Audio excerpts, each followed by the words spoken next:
Back to order for open session at 6:04 p.m. We will start with the flag salute. In recognition of free speech and the following board agenda item, we welcome all and would like to note that saying the Pledge of Allegiance is not a requirement to participate in the business of this public board.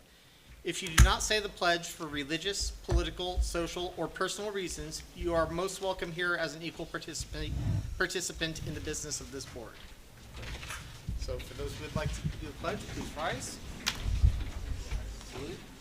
Pledge. I pledge allegiance to the flag of the United States of America and to the republic for which it stands, one nation under God, indivisible, with liberty and justice for all. A lot of free speechers out there. Okay, there was no action taken in closed session. So moving on to the adoption of the agenda, I would like to start by pulling a couple of items from the consent agenda. I would like to pull item 2, 24, 25, and 26.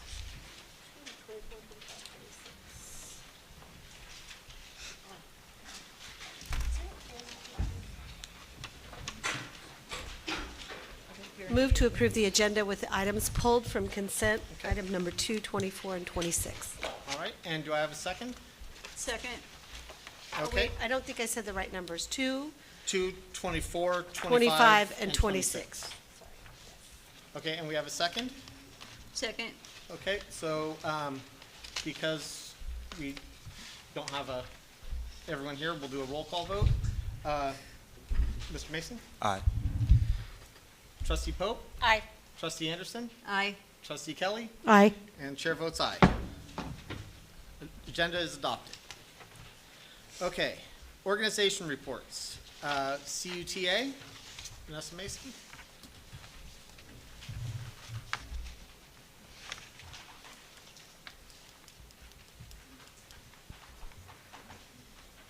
Hello, good evening.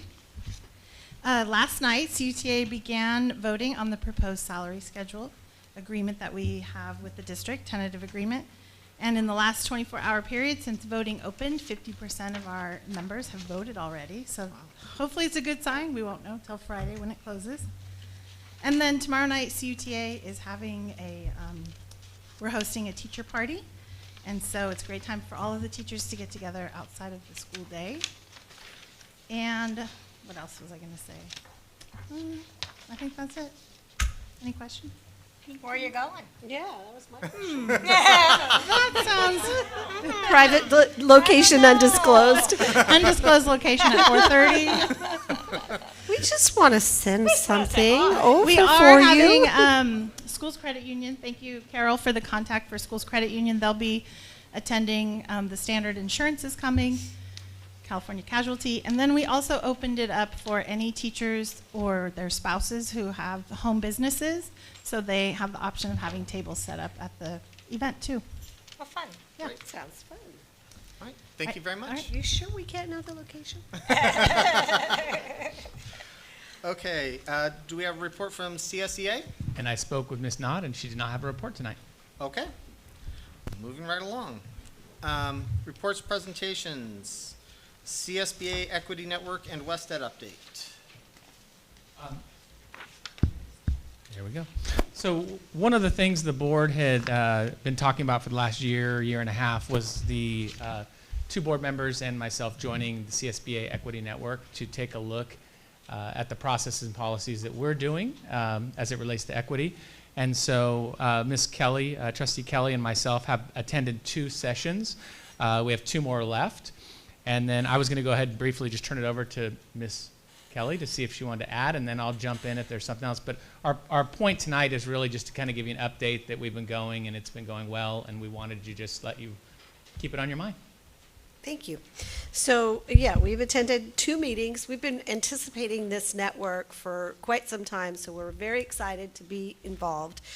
We've had 2 meetings. Most of what we've discussed at these meetings is terminology, level setting, making sure that everybody understands why we're there, what the purpose is, finding out where people are in various arenas like do they have an equity statement? Do they have an equity policy? Have they started doing anything like West Ed? What exactly, where is everybody?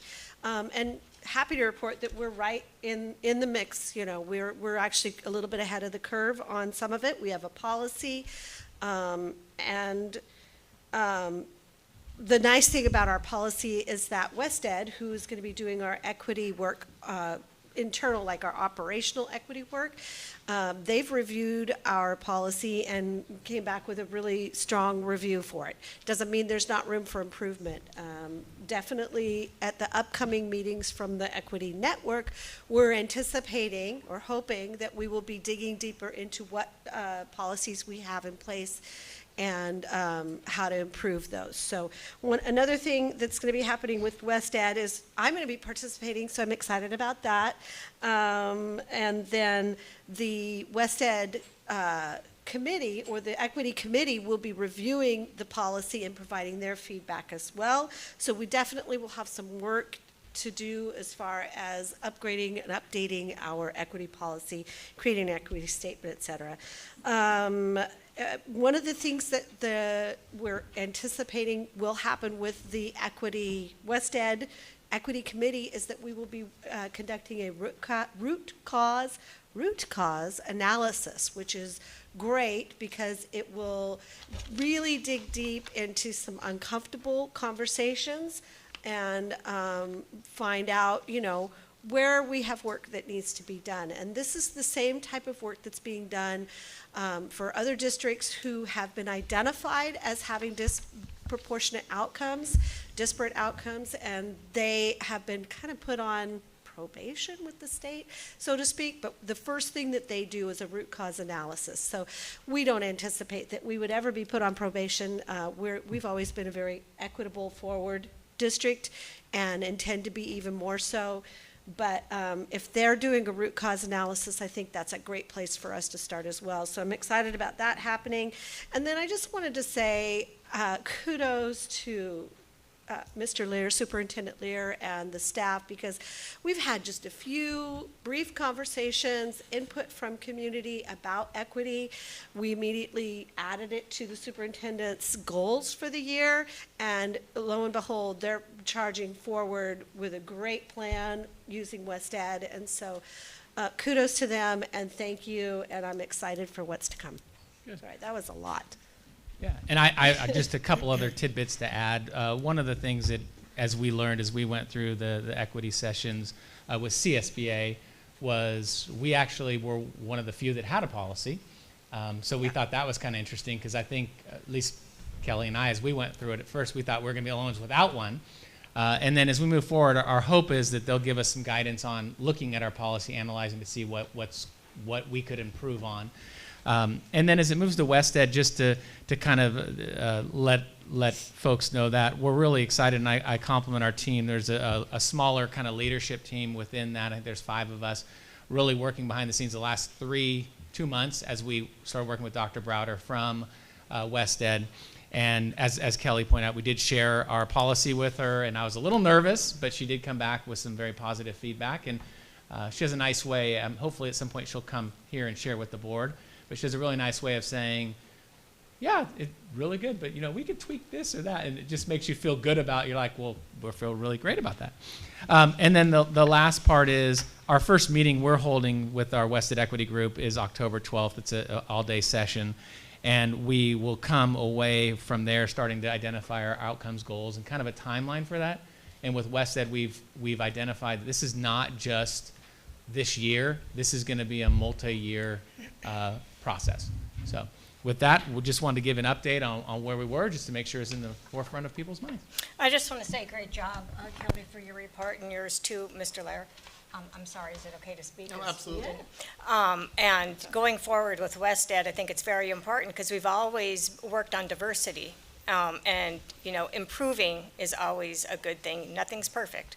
So thank you to you and your team, and thank you, Ms. Kelly, for going to the workshop. I knew Dr. Lee was supposed to go, and I don't know if she's, changed her mind on attending any other meetings. I know she canceled all 5, but Yeah, I she think couldn't make it became a conflict for her, a scheduling conflict. that's unfortunate. for her. One thing I also wanted to add, I'm sorry, was that part of what was so great about the two meetings we have had is the interaction with the other districts and finding out, what barriers and challenges they're facing, what solutions they've come up with, best practices. And so it's been really informative in that sense. So just, yeah. And the other, thank you, Ms. Pope, for letting me think a moment while you were speaking there. Yeah. The other thing is there is a board reflection sheet, kind of just to normalize where we think we are as a board and superintendent. And so I'll probably share out in a Friday communication what that is. And then if you're comfortable, I'll have each of you fill it out, submit it back to me or Ms. Kelly. And then we'll aggregate it and then just share the results. Anonymously. We'll just kind of share where we are. And it's all with an equity lens of how do we work together. I think there's six to eight questions. So I'll share that out. And then if anyone has questions, I'm happy to do it. But it was interesting. We had a nice dialogue with other districts and superintendents and boards that were doing it. It was interesting because everyone kind of rated differently, and then it was like, well, is it from my perspective or is it from a whole group as a board? But really, it's trying to work as a united team on any topic. And that's a big thing with CSBA, obviously, is a united board is the best approach. Yeah, and just to clarify, that self-assessment is for the board. We're not sending it out to everybody else. So just, just Was this for Sac County or the whole state of California? It's for the whole state. Very nice. Okay. Okay. Well, thank you guys very much. Appreciate it. Next up, we have Positive Behavioral Interventions and Supports, PBIS overview with Chris Barassi.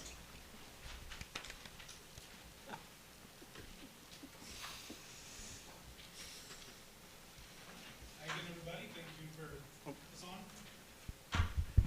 It's on now. Okay. Thank you for having me back this month to talk about PBIS.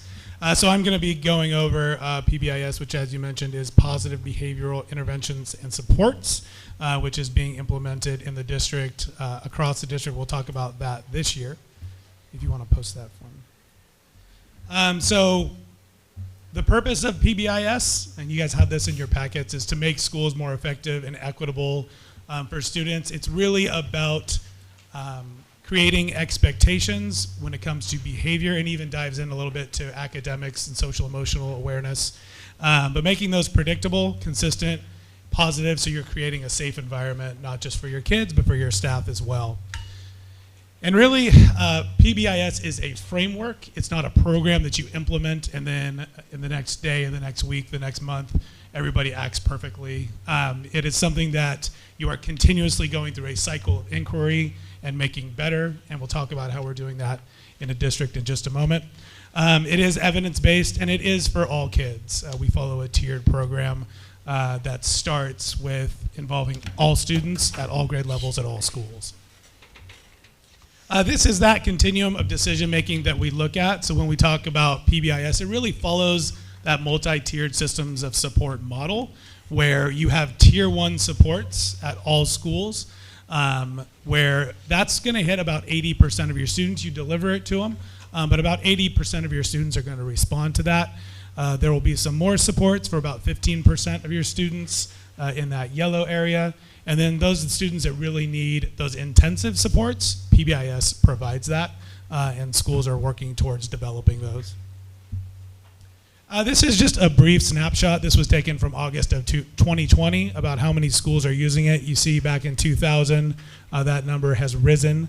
In 2020, 29,000 schools using PBIS, and then that's greater than 30% of all schools nationwide. And really, PBIS is meant to do these 7 things. Really make reductions in problem behaviors, increase academic performance. We know that if students are in class, that's the #1 predictor for them to do well, including increased attendance, student perception of safety. I know our students just took their Panorama survey, which gave us some results that we're also going to be looking at. But PBIS's goal is to make sure that students feel safe on campus.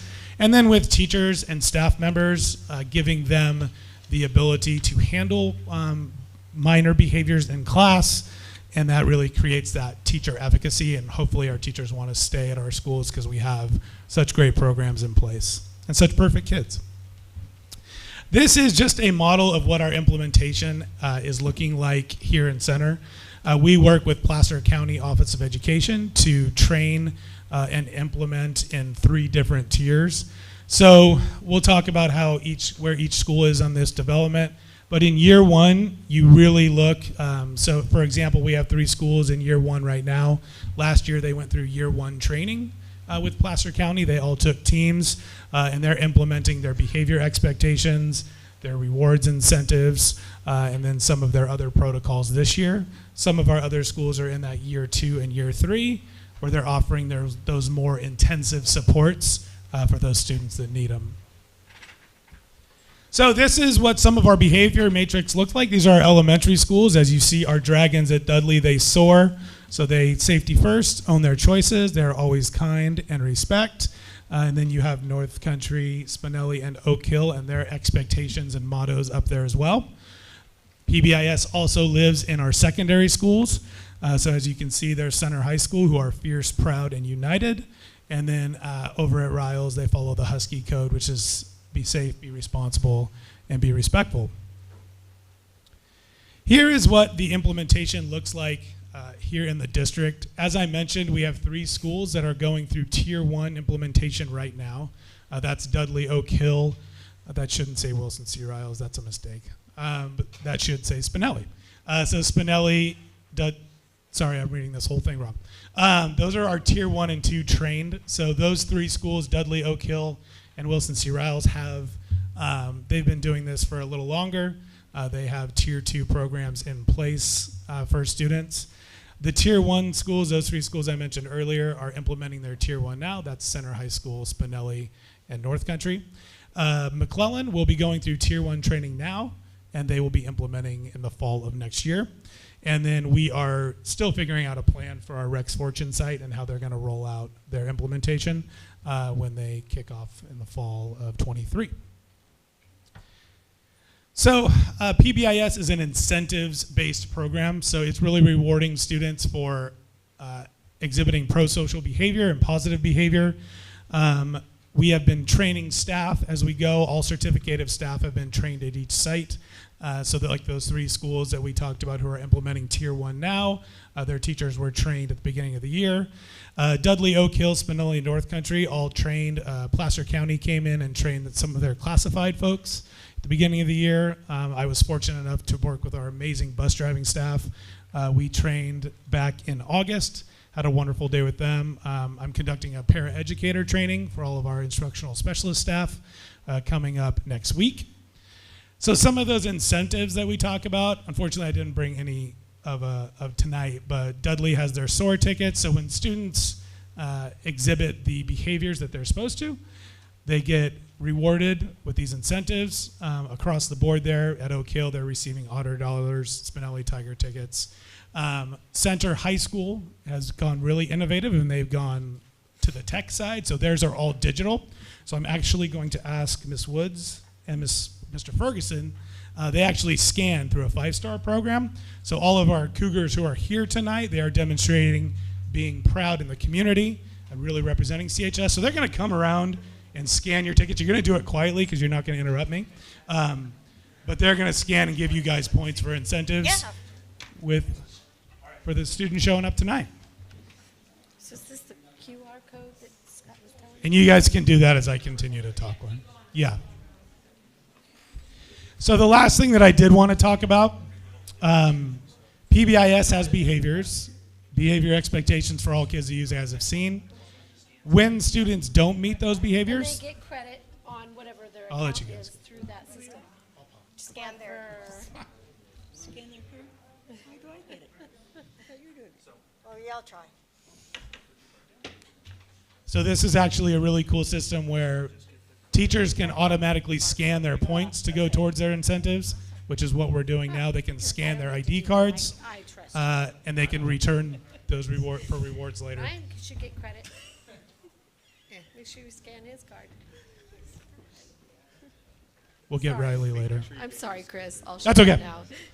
So we're going to talk about SWITS, which is our system that we put our referrals in. So when students don't show those behaviors, we have an integrated system that we use for our behavior management. It is in line with PBIS. And the really cool thing about SWIS is it allows us to run these reports.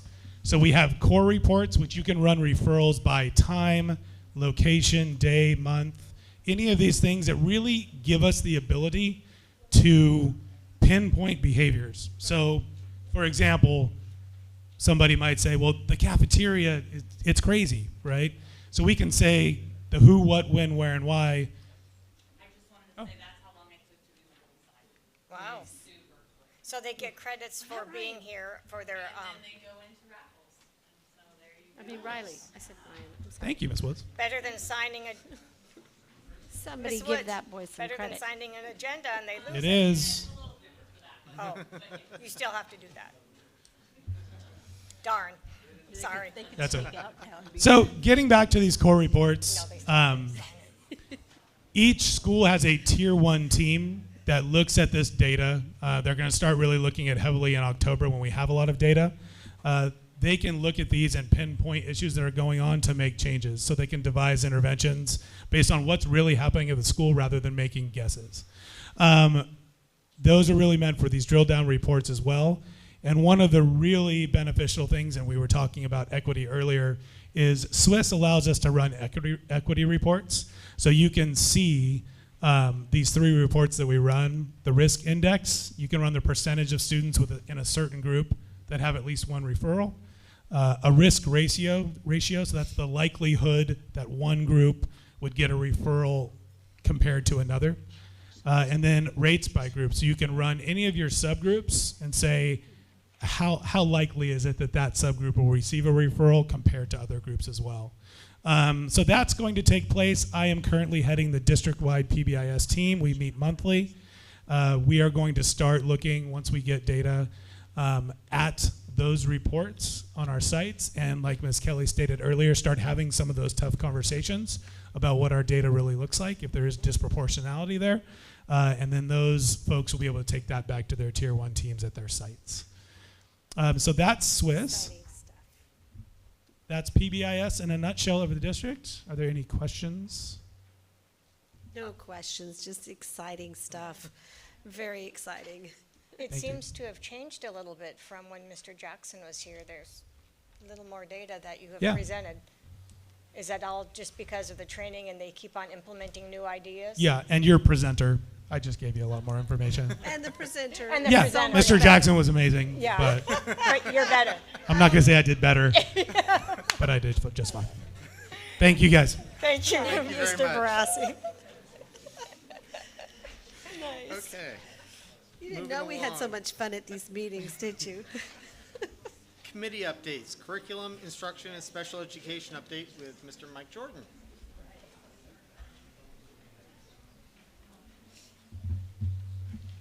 Good evening. Hey, Mr. Ferguson, Ms. Woods, I think these fine students should get another scan and another vote in the raffle, another ticket. All in favor, say aye.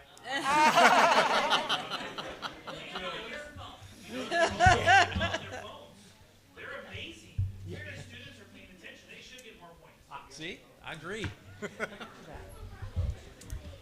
right, so our quick curriculum instruction and special ed update. Just to let you know, our iReady testing is done for the fall semester. Our administrators all got together. We've been analyzing the data. It's also at the school sites now, so that the teachers are analyzing their site data. Sites are also analyzing their SBAC data and developing plans to move forward with that. We did join a study, a statewide study with the company that does iReady, where they're comparing iReady scores and SBAC scores to see the correlation. So we'll get our results from that in a few months. That's exciting. We're finalizing our CTIG grant, and you'll see the buildings are in full shape coming in right here. They put the foundations in today, so we're excited for that. Our MCA program met today. They are going to be moving towards an ICT, Information Communications Technology pathway, which is what this building is going to be for, and that should be open at the beginning of next school year. So that's exciting.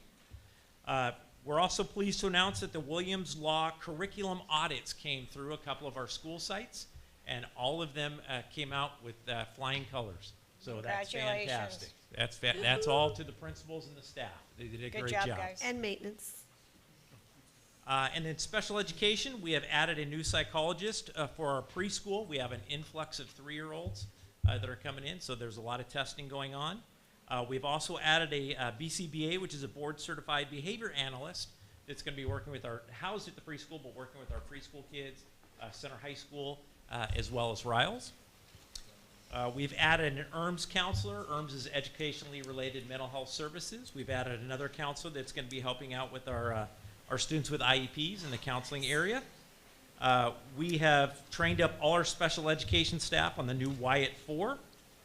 We've scheduled monthly paraeducator workshops. Those are scheduled throughout the whole year. Topics include things like Google accessibility, PBIS that you just heard about, and reinforcing behavior supports for secondary setting. And then finally, our special ed students. We have 2 special ed teachers who are working with our independent study special ed students, and they're doing a fantastic job. They're using Edgenuity, iReady, and Unique to individualize the instruction for our independent study students. And then finally, from our health services, Campus Clinic is scheduled to start on September 26th. They'll be housed up here. They'll offer a full range of services, including they're all free to our families, including immunizations, wellness checks, all kinds of stuff, which is going to be fantastic for our community. And just to reiterate, it's going to be sports physicals as well, They're going to do right? sports physicals. They're going to do eye testing for us. They're going to do hearing tests. They're doing all kinds of Awesome. great stuff for us. COVID. And then just kind of a recap, our COVID cases are at a very manageable level right now. That's fantastic, but we're keeping up on the COVID testing and surveillance testing just to make sure that we're in acceptable ranges. Mike, do you know what the number of special ed students is that we have? Just off the top of your head? We're a little over 19%, so we're pushing towards 1 out of 5 of our students as an IEP. Wow. Are you fully staffed in your department? We're getting there. We have 2 openings. Oh, that's not bad. Yeah, we're getting there.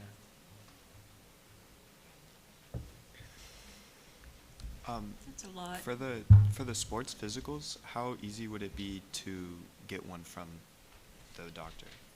It should be very easy. They're going to be located up here in the annex, which right behind me, up in the very front in the parking lot, they're going to have their own clinic building there. They'll have certain nights, you can't just walk in, they'll have certain nights where we have it scheduled. Okay, thank you. Your brother makes a mean hot fudge sundae at Little. I make it better. Oh, you working there too? All right, I'll come visit you. And who's doing the medical? It's called COVID Clinic. They're a national program. You'll hear their commercials with Mario Lopez on the radio. They're Nice. fantastic. It's no cost to the district, no cost to the families. They're also COVID Clinic. Campus. Campus Campus Clinic Clinic. is what that's called. COVID Clinic is another part of that, which is their COVID testing. Right. So sports physicals is the big one we were on, but also immunization at certain grade levels. Immunization is required, and we do have students that we have to exclude as a result of not having those. And kindergarten is a big one. 7th grade's another big one. And so we think this will really help when a family doesn't have to drive wherever, if they could walk on over or get it. And they will rotate, I believe. They'll be at each school site a certain time. So a family could easily get access, get the immunizations needed to get their child in Okay, school. I have to ask this question. Are we going to end up with problems with teenagers being treated or seeking some sort of medical information or treatment without parents? They are not covered, they're not doing those types of things. Right now, it's very scripted and controlled what we're doing. But that could be a possibility down the road, but it would come back to us with any sort of contract. And they'll make referrals for things like Yeah. dental, mental health services, but it's not like they're going to have x-ray machines. And they're not It's doing, there's like no a doctor's procedures office. or anything. No. It's all, like there's mental health counseling they refer you to. Correct. There's a bunch of different things that could be. Okay. And they I just know had what to they're ask the allowed question. and not allowed to do with Yeah. parental, yeah. So, I would, Yeah, it's not like an I would urgent hope. clinic or whatever those things are called. I would hope that the clinic knows what they're allowed and not allowed to do. Well, They do. yeah. So, It's Yeah. it's very defined. yeah. There's a whole lot of things out there that happen that, you know, could blow up in our faces if we don't know ahead of time they're gonna happen. Yeah. The main thing we're excited about, as Mr. Larry said, the immunizations, free immunizations for our families and be able to come here and do it. Oh, sure. Fantastic. Absolutely. Absolutely. Our health techs are working tirelessly to get resources for families, but you know it's a limitation when you have to try to catch a bus or something like that. It makes it very hard. Or you're working, and if you don't work, you don't get paid. So it's really hard for some folks. So this way, we're really excited about that. And then the other one is the sports physicals, which is hard. This will hopefully have or allow more students to participate in athletics. So kudos. Didn't a bill just fail that was allowing teenagers to get immunizations without Let's parents? go back on topic. Who it is? I don't know, to be honest. The other piece too is the idea that they would be able to refer out for things, and I think the other piece is mental health counseling.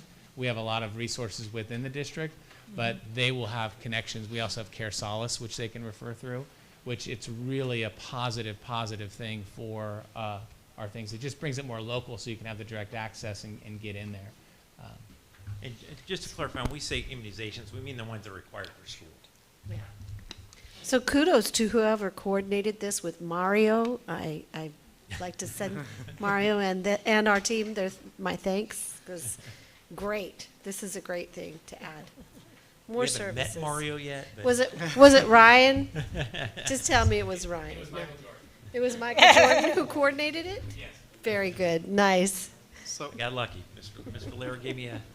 I just want to say, a lot of people might look at a lot of this stuff and say that's not education related, But it is. being able to have students participate in sports, or it's hard for a student to focus in class if they're dealing with mental health issues, or dental referrals, vision referrals, all of this stuff. It's not directly education related, but this helps keep the students in the classroom, Absolutely. keep them learning, and I think it's wonderful that we're able to provide these services. So thank you so much for all the work that has gone into this. That's great. Hey, thank you to Kobe Clinic. Campus clinic. Yeah. Campus Campus Oh, yeah, clinic and there's COVID Campus Clinic and Kobe within- Clinic. Oh, Okay, there we I go. see. Awesome. We didn't listen to any of the rest of your presentation. We No only doubt. focused on the clinic, but thank you for the rest of Well, that as well. There was a lot of good There stuff was. crammed into that presentation, so. All right, thank you very much. Run, Mike, run. Okay, do we have any comments from the audience regarding items not on the agenda? No, okay. Moving along, do I have a motion regarding the consent agenda with items 2, 24, 25, and 26 removed? Move to approve? Okay, and do I have a second? I'll second. Okay. Advisory vote, Mr. Mason? Aye. Trustee Pope? Aye. Trustee Anderson? Aye. Trustee Kelly? Aye. And chair votes aye. Passed. Okay, item number 2 from the consent agenda. Approve resolution number 5, 2022-23, resolution on board compensation for missed meeting. When board members are sick, we still compensate them for this. Do I have a motion on this item? I'll motion. Okay, do I have a Move to second? approve? Okay. A second? I'm sorry. Okay. Second? So, advisory vote? Aye. Aye. I abstain. Okay. Aye.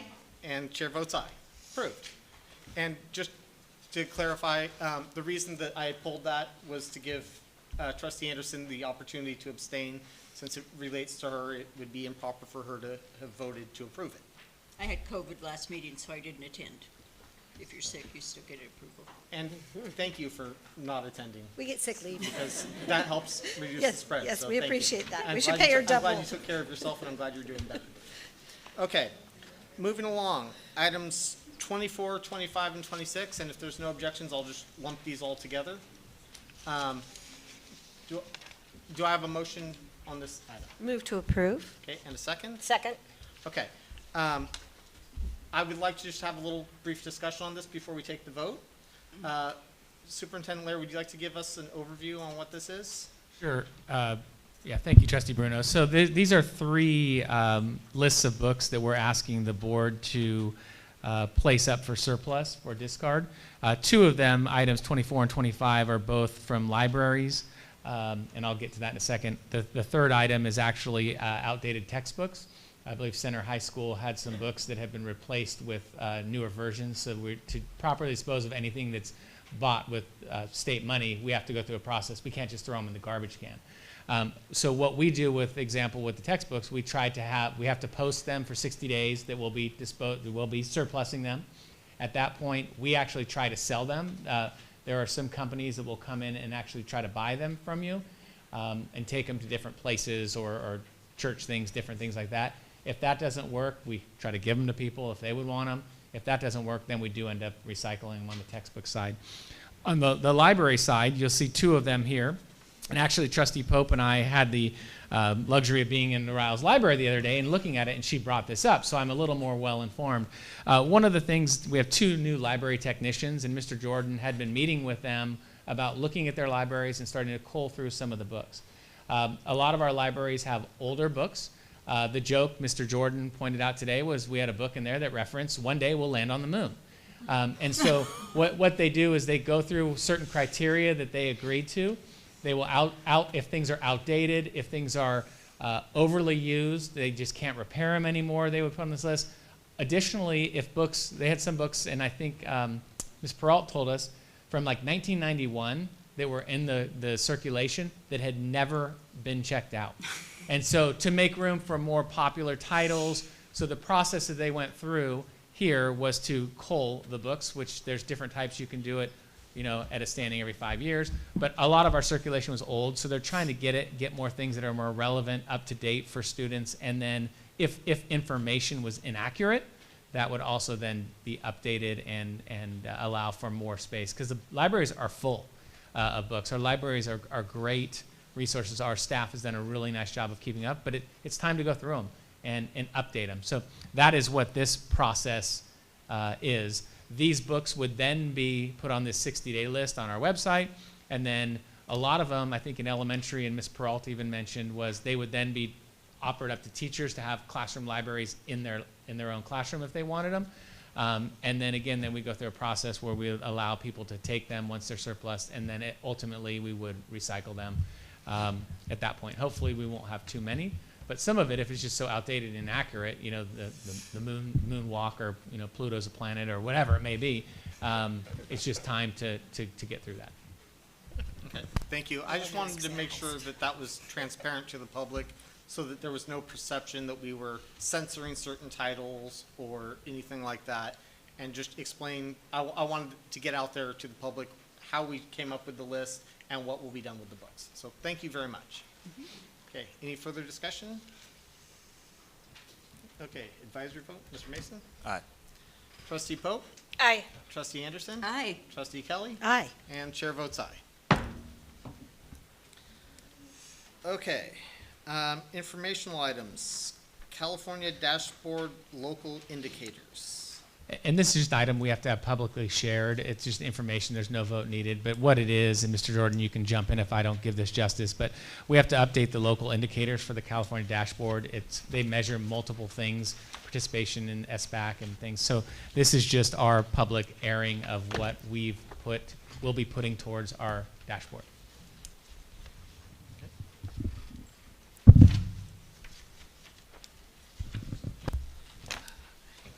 Sorry. So do we have something to present on No, that? there's no. Okay. It's just publicly posted. There's nothing there. It's just information. It's a weird criteria where it's just information that would be out to the public. Okay. I just want to show you guys why President Bruno is struggling. It's the biggest binder we've ever seen in our lives. So just Yeah, and I'm Have currently some flipping grace this for many it. pages at a time.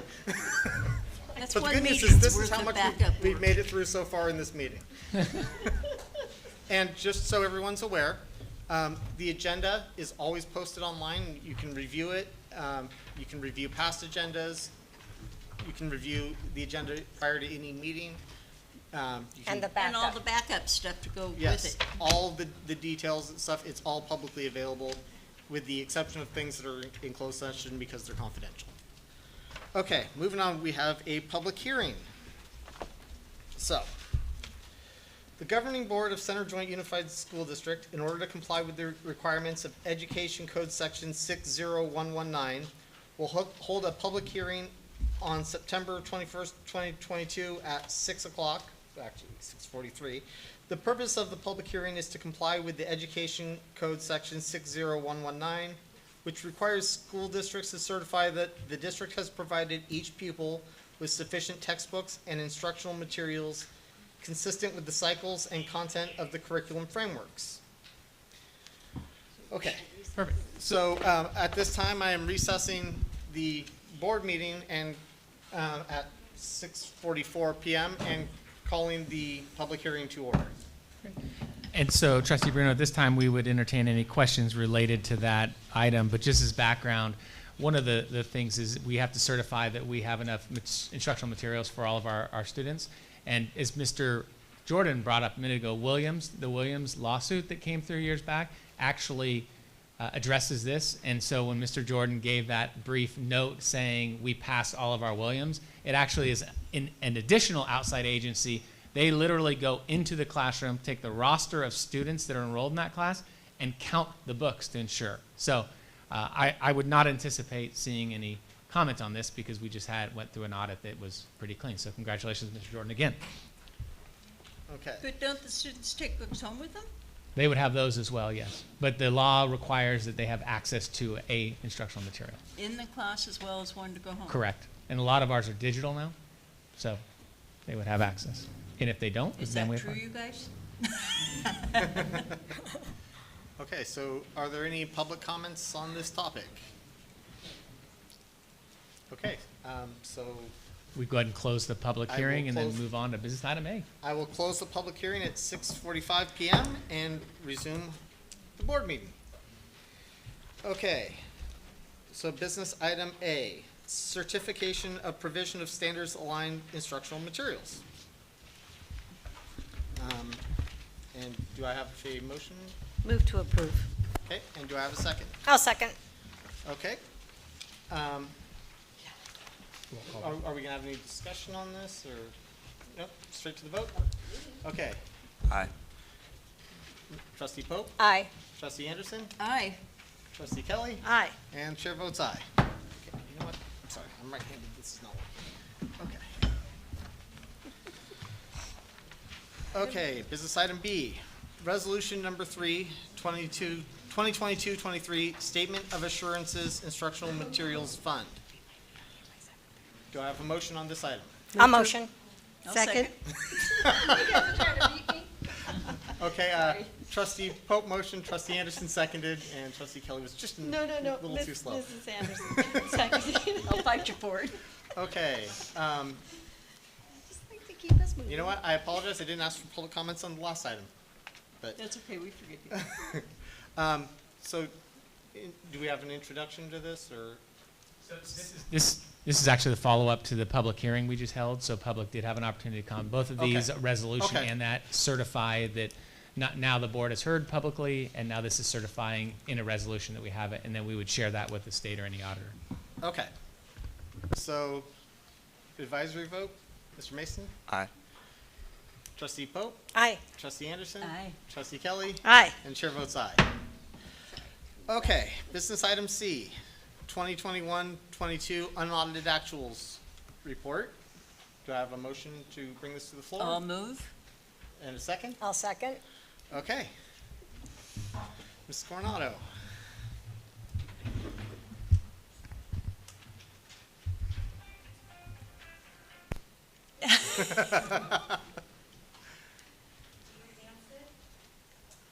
Advance it?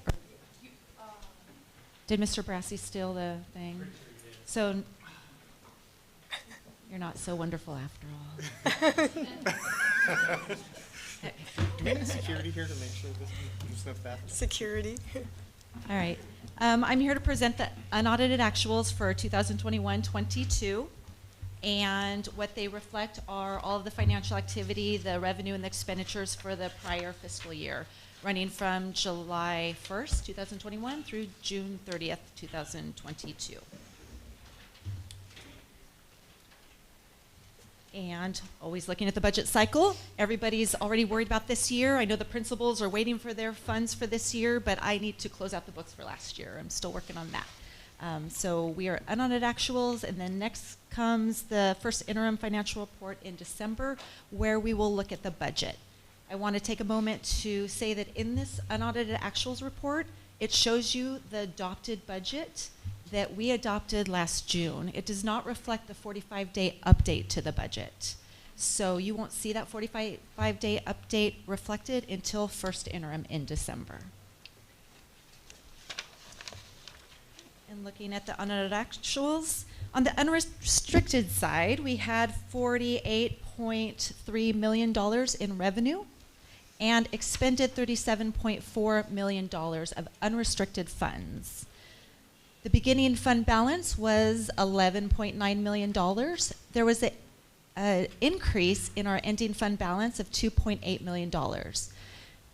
It looks like there would be an increase of about $11 million because we had $11 million more of revenue over expenditures, but we contributed to our special education fund on the restricted side. So that brings our ending fund balance down.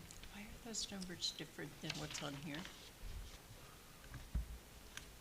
On the page that says Center Joint Unified School District P1, P2, unaudited actuals. It gives the numbers as unrestricted 46,618,000. So you might be looking at the 21-22 compared to the 20, no, what is On that? page 1. I'm at this, are you looking at the slides?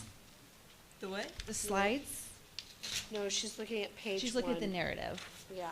Okay, so I'll have to look at that later then, Okay. after I go through this. It's the total, Nancy, but at the bottom is 48,287. So it's the It's the total. It's general purpose revenue, federal revenue. Oh, I see it. Okay, There we go. I was wondering too. I got it. Okay. So we had an increase of $2.8 million on the unrestricted side, which is what we primarily look at. Of that, non-spendable was $44,000, and so that includes our revolving account of $10,000 and what's in the warehouse. The committed amount was $7.2 million, and you committed that through resolution to maintenance, supplemental concentration funds, site carryover. And then for economic uncertainties, that's our 3% reserve, $1.9 million. So our unassigned balance is $5.4 million. That's one-time funds that are available for other uses. I want to mention that we are looking at the one-time funds and how to spend them, and I know we're going to purchase 3 buses, we talked about at Cabinet, that we need for field trips because our current buses don't have AC, and so when it's hot, our poor bus drivers and people riding the bus suffer. So that will be about $700,000 there. We will be, or we offered a compensation package to our employees, and so that off salary schedule will eat up some of that one-time money as well. And then finally, we did not have enough COVID money to finish out the 3-year commitment we made to the employees who are holding those positions related to the pandemic and learning loss. And so we'll use the one-time money to finish out their agreements. When we look at the past, in 1920, we had a increase of $230,000. Just looking at the trends, 2021, an increase of about $5 million. And then last year, our revenue over expenditures on the unrestricted side was $2.7 million. Again, I mentioned that we had excess revenue over expenditures, and that was used for special ed contributions. We also are required by law to contribute 3% of our total expenditures to the maintenance account, and so last year that totaled $1.875 million. It is higher than the previous year because we took in COVID funds, and so we spent more there. That means we have to contribute more. Next year it'll probably go down. So the unrestricted ending fund balance, Again, this is just another graph to look at it. In 21-22, that there's the $5.4 million. So we had a huge ending fund balance in 2021 because we received all of the pandemic-related funds, and now we're spending them down. This is a happy slide because our enrollment is ticking up for the first time in a long time, going back to 13-14. So this shows 4,235 students. It has come down since I took this measure on August 30th. I checked as of September 20th, it's 4,213 students, so it has come down 22. However, it's still increased 111 students from 2021 census day. So that's fantastic. Didn't we hit 5,000 at one point? Way back when? Before my time, maybe. Can we, 6,300 was our peak back 2000. can we throw a little perspective in what that 111 students means for everybody? So it's about 10,000 per student. Do you mean financially? Yep, Okay, so it's about 10,000 per student. So a lot of money. per, I shouldn't say per student, per ADA. So they actually have to attend school too. Our funded average daily attendance, I just included what it was in 21-22. We know that that will be much higher. It should be higher this upcoming year because of the adjustments that the state made, allowing us to grab more attendance.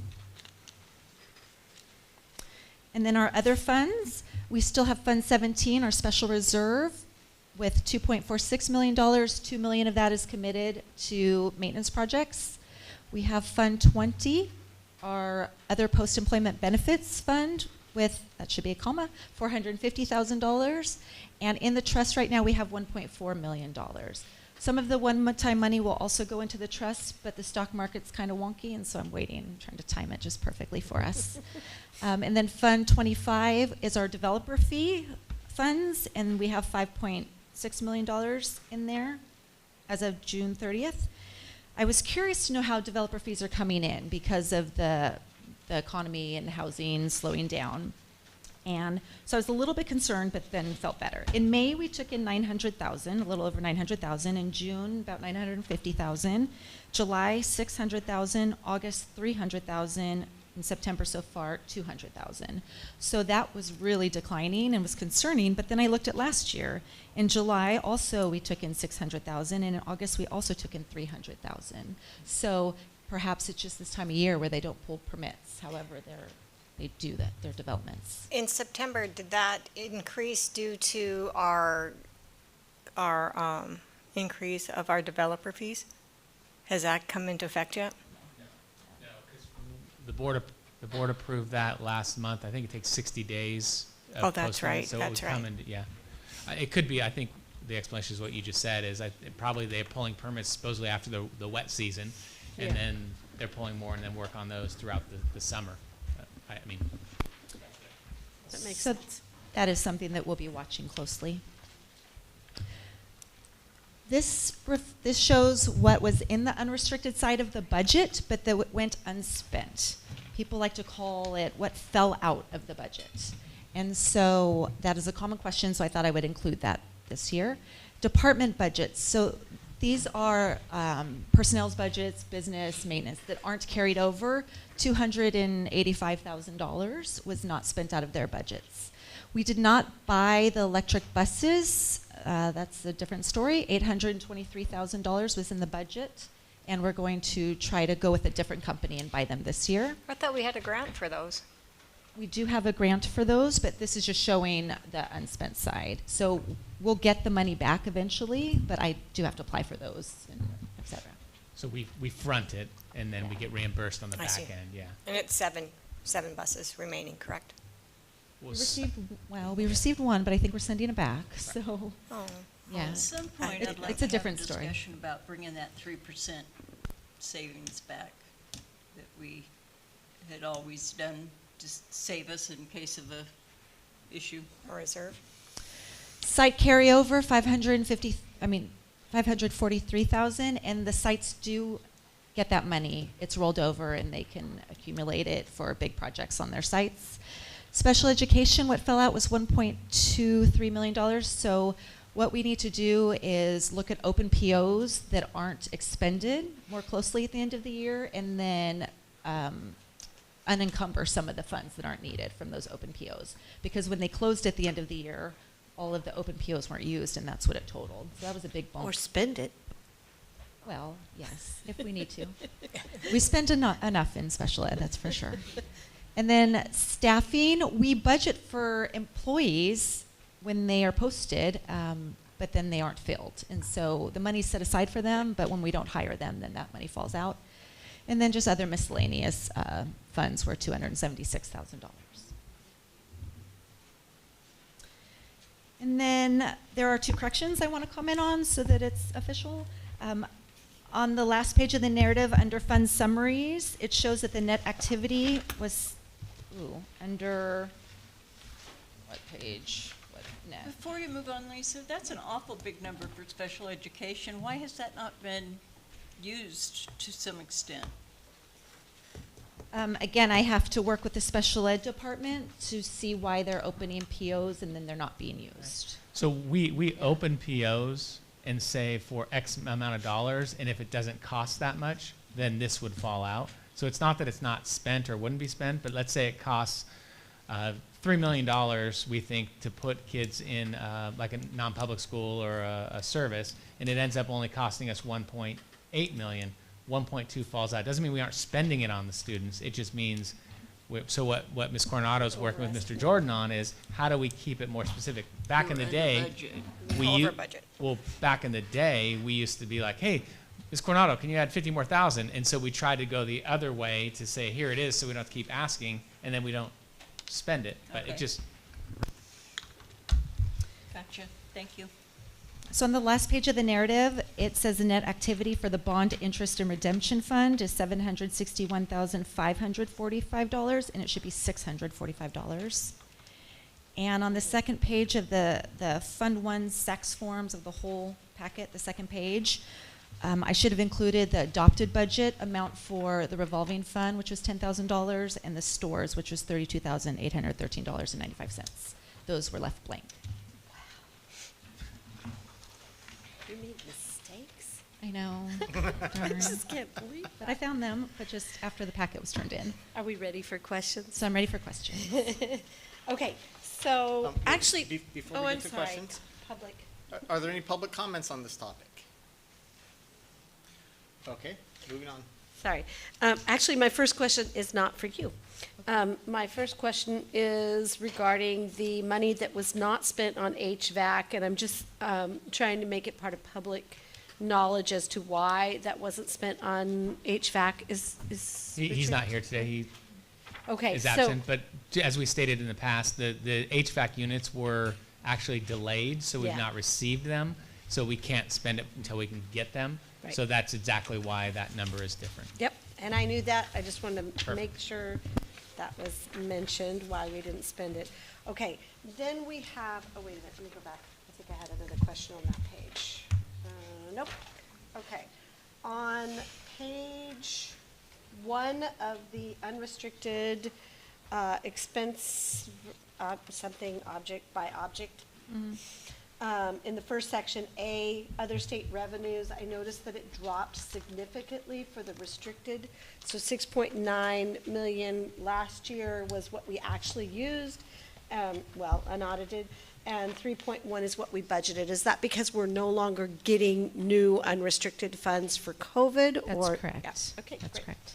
And then on books and supplies, unrestricted, last year we spent 2.4 million, and we've budgeted 1.1 million for this year, so significantly less. Is that because we've replaced so many of our books, or what would So that when be? the pandemic-related funds come out of the budget, then what we spent with that comes out of the budget as well. And so generally it comes out of the books and supplies budget. Okay. So, for instance, every department and school site received a lot, $50,000 each, $75,000 for their needs. And in the supply, I put it in the supply budget, and that will come out. Okay. And then also Title I, we have carryover, and I just automatically put all the carryover in the supply budget, and then what that is taken out when they spend Okay. it or they move it somewhere else. Okay, and then on capital outlay, it went from, for restricted, it went from 749,000 in expenditures, and we're budgeting 2.0. Is that construction? No. No? That's your $2 million that you committed as a board to maintenance projects. To maintenance projects. Okay, great, thank you. Sorry, capital outlay is maintenance. I knew that. Okay. Bling.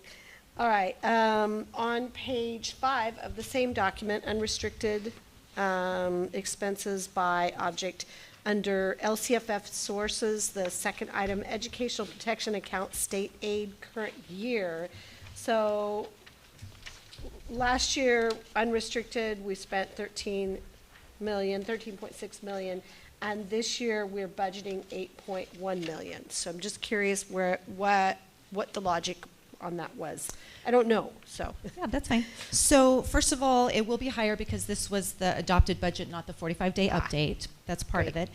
But in the position control system, the teachers are assigned a budget code for their salaries. And because the education protection account can only be spent on certificated salaries, teacher salaries, not even in admin. And so it's pulling from the position control screen, and that's how much is being assigned for their salaries. But the end of and it adjusts throughout the year. And so rather than me changing a teacher's budget code and then having to notify HR, notify payroll, and do all of the paperwork of that, at the end of the year, I can just take, if there's 5 million left, I can just transfer it to certificated salaries at the Okay. end of the year. That makes sense. So it's pulling it from, based on probably not fully staffed. Right. And so once we're fully staffed, then those numbers are going to adjust. And also probably less because we've had some retirements, which are a little bit higher cost Right. and things like that. Okay, great. Same page, several items down to the Educational Revenue Augmentation Fund, ERAF. And I honestly don't know what that is, and it went from 2.4 million down to 367,000. So that's a pretty significant. And I have to be honest too, these are just taxes that come from the county, and I just Oh. put in the numbers that they So told me they're to put just in. not going to tax us as much this year. Nice. Okay, then the very next item, community redevelopment funds. Last year, we didn't spend any, and this year, we're budgeting 2.5 million. Same thing, the SCOE provides the budgeted numbers, and All I just right. input those in. I have one more page with two more questions, sorry. On page 1 of the unrestricted expenses by function, oh, it's the same thing. So it's just by function instead of by Right. object. So we can skip the last two questions. Thank you. Okay. And as usual, Johnny on the spot with all the answers. Thank you so much. Sure. Any other questions? I think she's got them all for us. Okay. Thank you. Thanks for looking at it so closely. At least But- somebody reads it. We Well- read it, we read it. Well, and I do think we need to give Ms. Coronado kudos for this. I mean, she boiled it down, 100 and something page document to 10 slides. So I think we need to thank her that she makes it look easy. So thank you, Lisa, for making it look easy. It is not easy. No, Thank you for not letting us look at 100 slides. yeah. I appreciate that. try to. I've Reading peeked behind the numbers all curtain night before, and I appreciate how simplified this view is. Yeah, thanks, I try. I know I don't want to bore everybody with this, even though I find it interesting. Oh, I did have one more question. I'm sorry. Regarding the buses, and the reason we haven't gotten the buses, is that because there's a backlog, a supply chain issue? There's a couple Yeah. reasons. I don't know if it's supply chain, but the company we went with is not producing them. And then to just real quickly, the one we did get from that same company, there's issues when the temperature outside gets a certain degrees, the bus automatically goes 15 miles an hour. So that one might be going back, because That that would might be a be, problem. that might cause a problem. So, yeah, It's so 100 we're degrees, looking. when it's 100 degrees Your- outside. Well, your it football game stops. about the third quarter. Well, When's that ever going to happen? and the buses that she's referring to are for longer trips, because we knew we wouldn't run electric buses to Colfax or whatever. So we need longer buses anyway, or longer running buses than what the electric would have. I'm glad I asked. Thank you. Wow. Okay. So these will be audited, and then the auditors will give an opinion on them. We did a motion to bring it to the floor. We didn't do a motion to vote. All right, any further discussion on this issue? Okay, motion to accept it? I will motion to accept it. Sorry. Okay. Second. Okay. I didn't think you were going to do it. Aye. Okay, trustee Pope, Aye. trustee Anderson, trustee Kelly, Aye. and chair votes aye. Thank you very much. Sure. Thank you, Riley's Lisa. vote? Oh, you Yes, had so another I'll one? just stay here, yeah. I turned to him and he Nodded. responded rattled his before I head. asked, so. Okay. Got it. He's very efficient. Okay, so, business item D, resolution number 4, 2022-23 GAN limit resolution. Do I have a motion to bring this to the floor? So moved. Move to approve. Okay, and do I have a second? I'll second. Okay. So Ms. Okay, Coronado again. this is a formality. The GAN was passed in 1979, and its intention was to constrain government spending.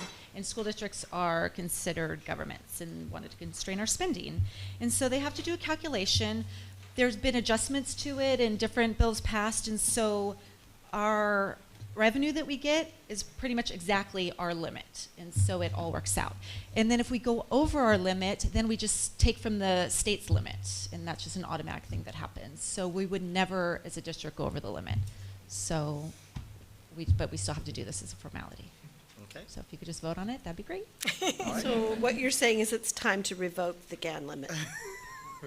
Okay, go do I ahead. have any comments from the public on this item? Okay, any further discussion? All right, so let's, since there was a motion to approve this time, instead of just to bring it to the floor, Mr. Mason? Aye. Ms. Pope? Aye. Trustee Pope? Trustee Aye. Anderson? Trustee Kelly? Aye. And chair votes aye. Thank you very much. We appreciate it. Okay, now we have a student board representative report. Mr. Mason? I'd also like to be joined by our special guest. He'll be coming right now. Special Okay. guest.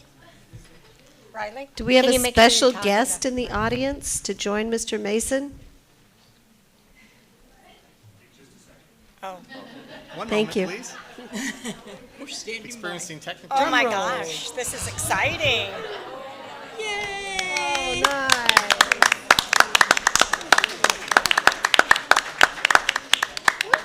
So Joe Cougar is a gift from the class of 2022 with their extra funds that they. Can't hear you, hon. It's a gift from the class of 2022 that they had with their extra funds after the end of last year.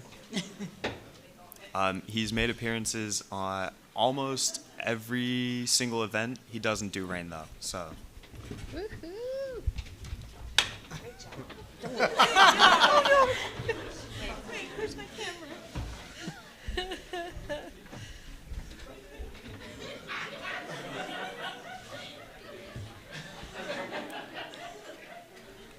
In other news, area decorations for homecoming, all classes have begun, either last week or this week. And then for homecoming, tickets went on sale this week, $10 with ASB, $12 without an ASB sticker. Guest passes are only for juniors and seniors and are due October 13th. Sophomores went on a Sac State ropes course field trip last week. And then FBLA went on 2 field trips, one last week, one this week. Volleyball played Bear River on the 19th. Girls golf yesterday. Had a Wood Creek tournament. I don't know the outcome of that. I should. We had freshman adoptions last week, and that was a very, very popular event. I don't think many freshmen that didn't want to get adopted didn't get adopted. Football plays Wheatland at home this Friday, and Link Crew is hosting a freshman tailgate as a way to connect the seniors and upperclassmen to the freshmen. we are having a financial aid night we're having two actually, October 18th and the 20th. And then homecoming week is coming up after our October break. So we'll have homecoming week with all the spirit days, the game and the dance, obviously, the game being the Friday and the dance being that Saturday. And then during the game, we will have, in between games, we'll have class skits in between JV and varsity. And then halftime at the varsity game, we will have senior royal court. For homecoming, our theme was movie genres. The freshmen chose comedy, sophomore chose romance, juniors sci-fi, and seniors did horror.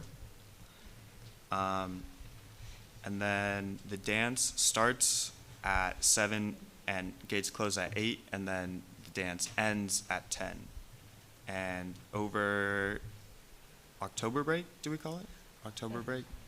The week-long break we have coming up in 2 weeks, no class will be doing anything on campus. We'll all be taking a break, enjoying the break. That's it. Any questions? Oh, great report. When is homecoming week again? The week after That's what I thought you said. the break. Okay. Okay, thank you very much. Very nice, Riley. Okay, board and superintendent reports. Before Joe Cougar leaves, would the board like to take a picture? Well, yes. why not? Yeah. Joe Cougar. I didn't think anyone would be able to see Josephine or is it Joe? Ratty shoes. Joe is non-gender. Joe. Correct.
Okay.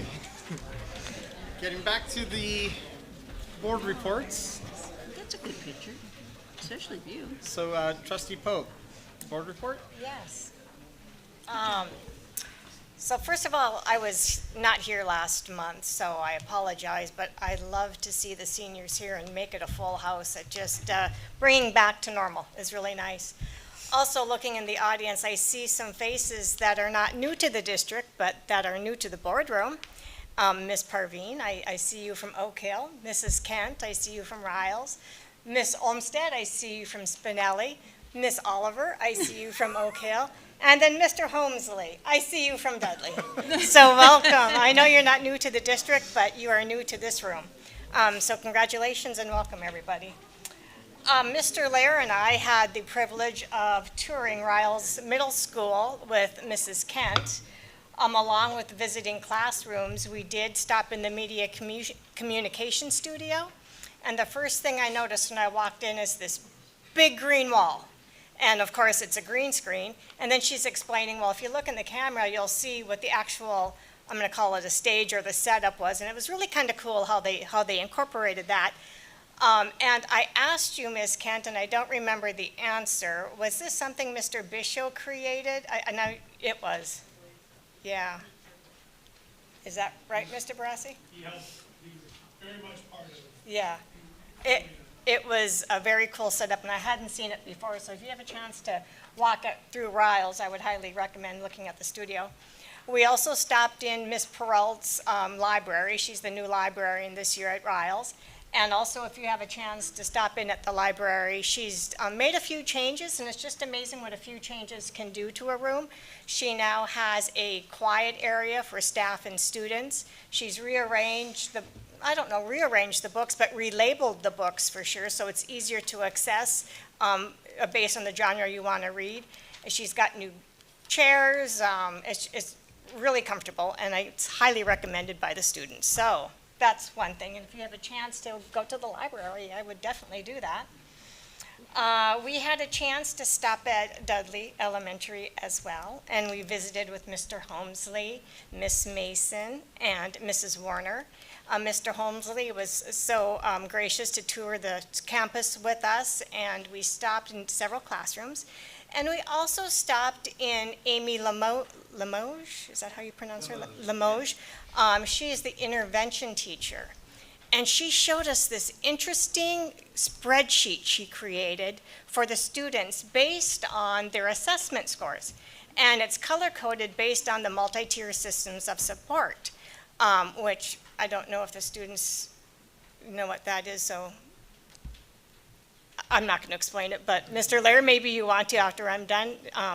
So anyway, so what this spreadsheet does, as I spoke to the specialists, the instructional specialists, is that they said it was a great tool because they can pinpoint the needs of the students based on the spreadsheet. And so they can capture per tier. So that was a great tool, and I found that very fascinating. So thank you, Mr. Holmesley, for taking us into the classroom. It was a great trip. Other than that, let's see. Oh, I was not here at the board meeting, as I said, but I do want to thank Mr. Chris Barassi for his information last month on the district safety plan. It's intense. They put a lot of time and planning into it. And as Mr. Howard Ballard brought up, he's a community member within Antelope. He came up to the podium a few times and talking about safety, and as I was pondering on his comments, I'm wondering if it's time that the district gets a second safety officer. Maybe one split their time between McClellan High School and Center High School, and then the other between Riles and the 4 elementary, soon to be 5. That was a thought I had. It's better be proactive in safety. So I don't know, Mr. Lair, maybe if you could have a conversation with the administrators to see if that's something that they think would be necessary. Maybe come back to the board next month, maybe not agendize it, but bring it up in your board report. Maybe next month or the month after, whenever you have time. But Mr. Ballard, did I say your name? Ballard? Thank you. And I thought that was something that we could probably have a communication on. Other than that, one other thing. Mr. Barassi did share with the board, and I think it was district-wide, is something Oak Hill Elementary did in regards to their safety plan. And I want to congratulate Parveen and Melissa in regards to collecting the data and how they presented it and they sent it to Mr. Barassi. And I thank Mr. Barassi for sharing that with the board because I found that very interesting. Congratulations on your grows and glows. Is glows and grows. So very nice. Other than that, have a great October break. I actually spent an evening over at Oak Hill for their Harvest Festival, and it was wonderful. They did a great job, and the kids had a wonderful time. Very well run. I can't say enough good things about it. Was that a PTA-sponsored event? They did fantastic. They always do. Yes, they do. And I guess they're having trunk or treat coming up here pretty quickly. What day is that? Where'd they go? They want you to talk in the mic. Oh, trunk or treat at Oak Hill. What day? Oh, I don't have it on top of my head, but it's October. Well, I don't know if you heard me or not. I said that they did a wonderful job at Oak Hill for the Harvest Festival. It was beautiful. It was a beautiful evening. The kids had a wonderful time. The kids running it did a great job. It was just an all-out great family event. So thank you for that. And Superintendent Lair and I had just spoke not too long ago about the school safety officer and talked about what the functions were and stuff. So that's good timing that you bring that up. I personally like the idea of the school safety officer. I like somebody who can get in there and talk to the kids and know them personally and what's going on in the community. I think it builds a relationship with them that we normally don't have. That would be something I'd be very much interested in checking into. Well, we do have one, but I was Yeah. inquiring in a second. But not like what we had before, when Nate was here, or the one before him who actually was out there walking amongst the kids and talking to them and working through the system at the high school. That's what I think makes a difference. And other than that, we have the elections that are coming up, and I don't know if, Vanessa, are you guys going to endorse candidates this year? Should we be writing letters? No? We can endorse candidates, but we're not giving financial money for candidates. Right. Okay. Thank you. And other than that, I don't have anything else. I'll pass it on. Trustee Kelly? I don't really have a whole lot to say. I think I spoke a lot with the equity thing. Looking forward to the next meeting on October 12th. And hope you all enjoy your October break. And that's it. Okay, first of all, I want to echo. And good luck to the candidates. Sorry. Good luck to the candidates who will be running in November. So I want to second Doesn't what include me. Trustee Pope was saying. I'm loving seeing this room packed like this. This is great. So thank you all for showing up. And as I said last month, the fact that you guys are attending this early. When my kids were doing this, it was the tail end of, oh, we need to go to this board meeting because it's the last one I can attend before it's due. Standing room only. So it's great to see you guys on top of things, and I really am enjoying this. Political hours. If any of you need political hours, we'll put you to work. I also, I was able to attend a dinner honoring Teachers of the Year throughout Sacramento County with Trustee Anderson and Superintendent Lair and a few others.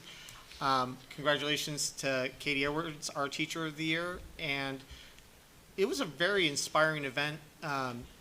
Hearing all these teachers speaking and their passion for what they do. And one thing that I noticed was almost all of them mentioned teachers that had made an impact on their lives also. And it really kind of drives home how much of an impact teachers can have on students. I can think of several teachers that I had that made a significant impact on my life, and I think most of us feel the same way. So I just want to take a moment to acknowledge the impact that teachers and other staff members are having on students' lives. And, I really appreciate all the work you guys are putting in. Along those same lines, I saw in the consent agenda that we have a teacher leaving the district, Jennifer Law, who teaches at Riles. And she is an example of a teacher that had a substantial impact on multiple kids' mind. And I'm sad that we're losing her, but I'm hopeful this is a good opportunity for her. So wanted to put that out there. Other than that, not a whole lot. In my day job, I work for another school district, and we're still very much ramping up the start of the school year. So this is a really busy time of year for me, but it really helps me appreciate all this stuff that everyone's doing behind the scenes. So thank you, everybody. Could I make another comment, please? Oh, sure. Mrs. Kent, if you did not see, there was a lot of shocked faces. One more quick question. Will we be running the snack bar at homecoming this year? I haven't heard yet. Well, I'm volunteering. Love to sell them M&Ms and Gatorades. Well, wasn't it senior awards night that we would Homecoming. I think if any of you guys wanted about to run Mr. it any Lair? night, you guys can come out. So, What night was it usually when the, Homecoming. I think was it I homecoming? think if any of you guys wanted any night, you guys can come out and run it. yeah, he's saying we'd be welcome any night we want to work I think in there, so. I think maybe I'm going to start doing Okay, I so need to get out of the Superintendent house. Lair, your report. Yes, just wanted to acknowledge and reiterate how excited we are about the equity work. And then also just to thank Mr. Barassi for his work with our PBIS. One of the torches that he was passed from Mr. Jackson was being more unified within the district with this. So we've added all schools on that. To see that fold into our MTSS blueprint is remarkable. And then also you'll be seeing he's also working on some attendance engagement piece that also falls into our tiered system, which will be coming, which will also help our students be incentivized to be at school during that time, which is great, because we know the more students are in school, the more they actually learn. Sometimes we get painted with the brush in school that we only want you there because we want the money, but no, we actually want you there because we want you to learn. The other thing is just a compliment or a acknowledgement to the partnerships and relationships with our associations. Salary, benefits, times like that sometimes can be very difficult, and I appreciate the work that we all have together in this district. It's a very give and take. I don't think anyone gets anything or gives anything. It's kind of a nice compromise. So both teams, meeting with Naisha, who I knew could not be here tonight for CSCA, it's the same reciprocal relationship, and we work hard at it. So I appreciate that. Also, as Ms. Pope pointed out, I had the opportunity to tour many sites this time since last meeting. It's great to see the work that everyone is doing, seeing students learn, and the happy faces on each of them. Two more things. One is this week participated in a school climate workshop that was also happened to be put on by West Ed that Ryan Miranda put on out of our Family Resource Center, formerly known as Family Resource Center. I won't try to say the name again because I always butcher it. But anyway, great work where we looked at surveys, had parents and students present, and each of the schools were able to construct in that goals related to their SIPSAs, which then will tie into our LCAP. So seeing all this come together is remarkable. And then the last one just is the expanded learning opportunity plans. Met with another group today. The board hopefully will have 2 contracts coming forward that will allow us to offer that 9 hours of programming, not in addition, but added on after their school day. So before school and after school programming for our families. We're going to start small, but we're going to work. So I thank Mr. Barassi for leading that charge as well. So we're looking at programs, and we're actually meeting with one more group, I think next week or tomorrow, but coming up soon. So anyway, with that, it's looking forward to October break as well. I think some of the students are too. So anyway, that's it. Thank you. All right, thank you very much. Moving on to advanced planning, future meeting dates. We have another meeting Wednesday, October 19th at 6 p.m. here. Any suggested agenda items? Yes, please. I would like to add to the October meeting, the naming of the property west of Riles to Gould Ranch Elementary as an action item. Okay. Yay. Not for that particular meeting, but just mentioning that we should probably schedule a board workshop at some time in the moderately distant future, maybe 2 or 3 months out, for equity, to review the equity policy and equity statement. Okay. So we would, I think Trustee Kelly, you and I spoke about, we'd do it probably after we finish. So it would, the soonest would be November, correct? Okay. Yeah. Yeah. Okay. And we don't have anything to continue in closed session, so do I have a motion regarding adjournment? Move to adjourn. And do I have a second? Second. Okay. Aye. Aye. Aye. Aye. Chair votes aye. Meeting is adjourned at 7:32 p.m. Not bad. Thank you.